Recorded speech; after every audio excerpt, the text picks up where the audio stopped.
Brisbane has a long and rich history of successful musicians, boasting the likes of the Go-Betweens, the Saints, and in recent times Violent Soho and the June Rats. This video hopes to give a scope of this city's vibrant and constantly evolving music industry, focusing on its many sub-industries. A key component of the music industry is its venues and touring sector. Not only does this sector provide valuable income for artists, but also for a wide array of support persons who help sustain live entertainment. Recently, there has been an emphasis on collaboration between music venues, especially with festivals such as the Blurst of Times and the Mountain Goat Valley Crawl. This trend of collaboration between venues has distinguished Brisbane from other Australian capitals and is likely attributed to the changing state of music venues in Australia. Previously, venues have acted independently, creating conflict between not only themselves but also musicians and the public, which saw the closing of a multitude of venues. This shift to working cohesively can only mean that Brisbane's live music venues will continue to prosper. Jesse Barbera, founder and managing director of the Fans Group, discusses this unique collaboration between venues.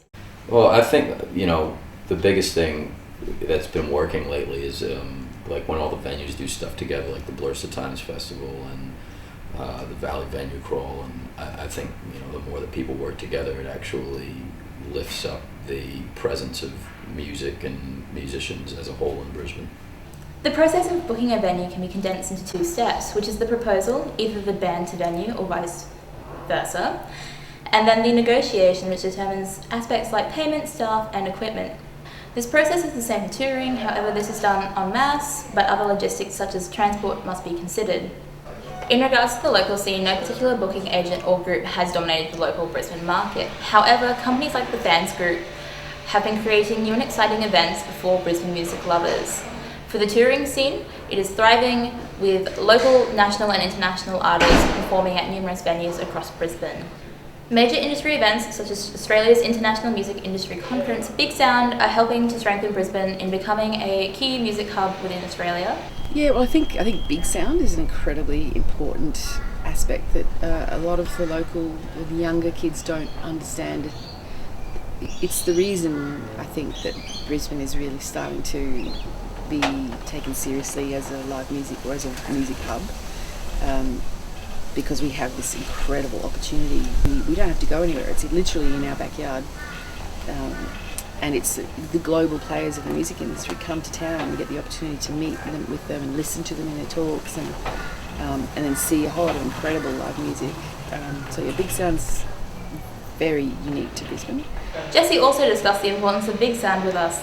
Brisbane's home to Big Sound, which is the largest industry conference in the Southern Hemisphere, is fantastic, and it gives a lot of emerging artists an opportunity to learn more about the business. But, yeah. Brisbane's music recording scene is thriving, with many different recording options available. The 2015 Entertainment and Media Map Australia website lists approximately 40 record labels and recording companies, which is quite substantial considering both the geographic size and population of Brisbane, and this number has only grown since then. Brisbane offers a large range of recording companies, from large well-known establishments to smaller boutique companies. As the indie music scene has risen, the number of independent companies has increased to service this trend. Michael Gill, publicist from Kick Push PR, describes the relationship between large companies and their smaller affiliates. When you come into the past 10 years, I would say, with major labels kind of breaking down into smaller independent labels that are, they're affiliated with larger labels, then you start getting this collaborative team rather than Sony has their managers, their publicists, their bookers, and it's all in one team. When you come to the independent level, it's they've got a manager from the local scene, they've gone to a publicist who's independently started up, and then they go to a booking agent who might be handling a few venues. So I think it's really broad and really collaborative now, but that has developed over the past 10 years and more people are coming into that and establishing themselves as small businesses doing publicity. These companies offer a range of services that exceed simply recording a track or album. They offer backup musicians for recording, mastering and production services, rehearsal spaces, public relations management, and designs for album artwork. Studios such as Tall Poppy Productions offer a full service, assisting artists from rehearsal to the release of an album, managing everything from live performances to band photos and music videos. Overall, Brisbane's recording industry is very abundant as the music industry grows and develops. Online streaming has become a major part in the music industry in recent years, with approximately 30 million people worldwide using the streaming service Spotify. Q Music Executive Officer Joel Edmondson discusses the use of modern technology in the music industry. Technologically to the music industry, then there's the whole tech space that's really opened up for music, which, it's a kind of double-edged sword because it's enabled people to connect with so many more people through their music, but people are earning a lot less as a result. A study was conducted to examine the use of streaming services and their effect on CD sales and live shows, with the results showing that the online music consumption had little effect on live music performances, especially in similar areas such as Brisbane. Despite this, it is still a struggle for up-and-coming artists to get their music onto huge sites such as Spotify or Apple Music with this online streaming pressure. Jesse discussed his concerns about streaming services with us. I mean, the same threats that are at anybody in the music business worldwide. There's not really, it's hardly an industry anymore. There's not a great distribution chain. Spotify doesn't really pay the artists anything near a workable royalty rate. Streaming services have evidently altered the way the music industry operates on many levels. Nathan Woodrow, head engineer at Tall Poppy Productions, discusses this change in how music is delivered to audiences. Music used to be the thing you sold. That used to be, the actual recorded content that you have was what you traded on and what you sold, and that's what made you a bigger band. It's not so much anymore. It's more now. That's now the advert. Your advertisement is your recorded music and your album, your EP, or your single, or whatever it is. People don't really want to pay for that anymore. They want to get it free, or they want to pay for online streaming or Spotify or whatever too. Your live show and your merchandise and your brand is more what is your income stream now as a musician. This change in music consumption simply means that musicians need to adapt to this trend and modify the way in which they deliver their music to the public to ensure a healthy live performance career for themselves. Public relations plays a significant role for the success of artists in the music industry. It aims to generate, maintain, and boost the image of a client to gain exposure for large audiences. Michael discusses the importance of being personable in his role as a publicist. Publicity is the fact that you're asking any media rep for favours all the time, for them to do a story on an artist or to spin the track. It's always asking them for the favour.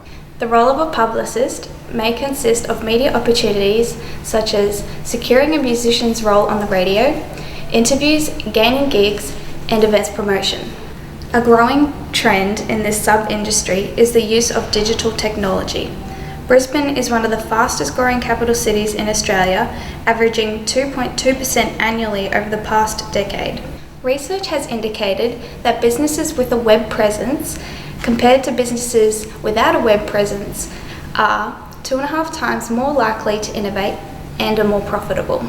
This is particularly relevant to musicians, especially with the rise in social media.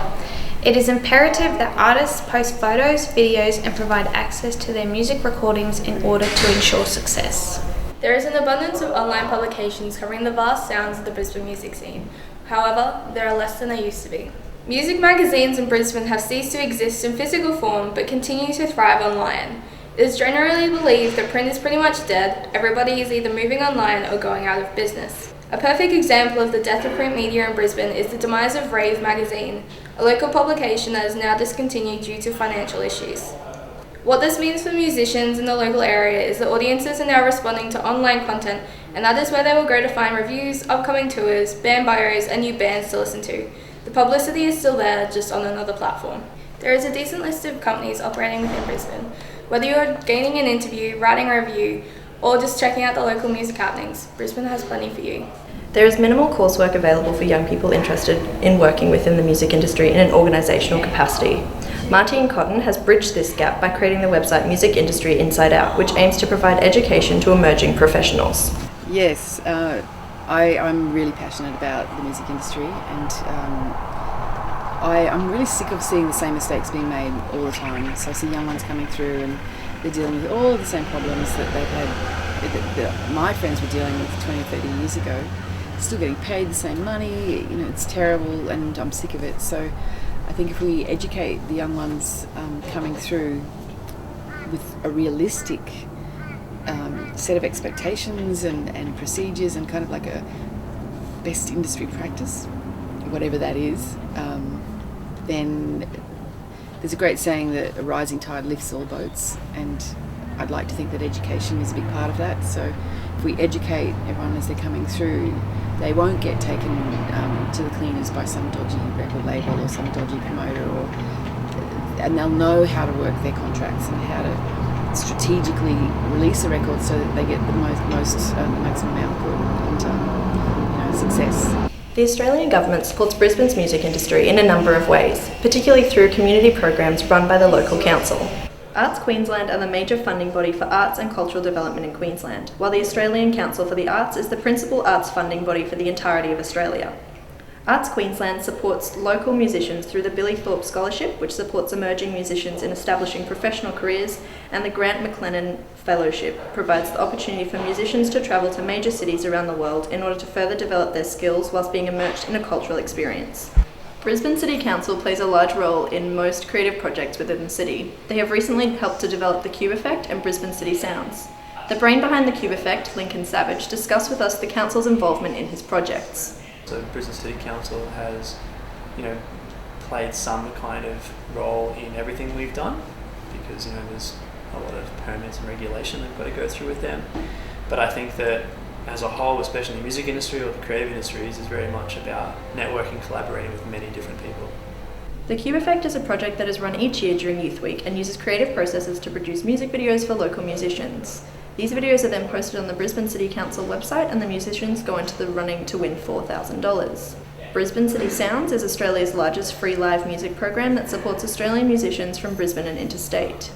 These programs are invaluable in providing Brisbane musicians with the opportunity to perform to new audiences, as well as creating a positive image of Brisbane as a thriving music hub. Local musician Robbie Barmer discusses with us how him and his band have benefited from these initiatives run by the council. The local council does a really good job of uncovering new artists, and a few initiatives like City Sounds, which is what my band Fresco perform at. They set us up for a few sets in South Bank or Queen Street Mall. This passers-by can listen to us and stop and if they like the music, so it really gets us out there. And other things like the Cube Effect, which is a competition we entered as well, which was organised by the council. It's just a great way of helping new bands get themselves out there.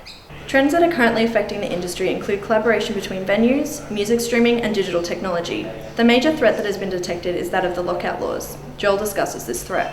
Closing hours and sort of the regulation of live music venues are a really, really big issue for the industry, which, in my job I talk to the government a lot about. So it's even just like, the viability of live music venues and accessibility then for people to be actually able to play live.